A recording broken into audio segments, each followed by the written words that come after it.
নমস্কার বন্ধুরা, মিতালি সিলেটি ব্লগে সবাইরে স্বাগত। আশা করি সবাই ভালো আছেন, আমি ভালো আছি।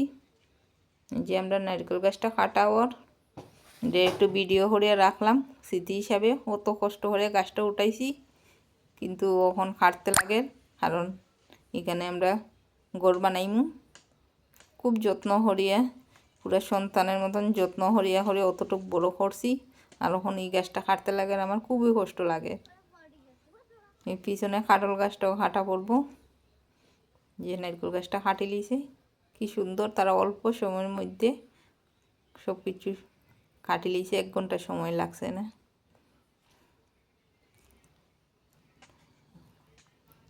পটপটাইয়া কাটি লিছে, আমরা এলে তো অনেকক্ষণ লাগতো। খুব কষ্ট লাগে আমার এই গাছটা। এই বছর প্রথম ফুলও আইছিল, আর এই বছরও হাঁটতে লাগে, কারণ কিছু জিনিস না হাঁটলে আর একটা কিছু সুন্দর হইতো নাই। তাই এখানে সুন্দর একটা ঘর বানাইতাম করিয়ে হাঁটতে লাগে। এই কাঁঠাল গাছটাও হাঁটতে লাগে, আমার খুব কষ্ট লাগে। প্রত্যেক বছর আশা করি ধরবো ফুল আয় পড়ে যায়। এদিকে গর্তও করা হয়ে যায় ডিসানের লিগে। মেস্তরি দাদা তারাও কাজ করে, খুঁটি রেডি করে, কারণ কালকে ঈশান।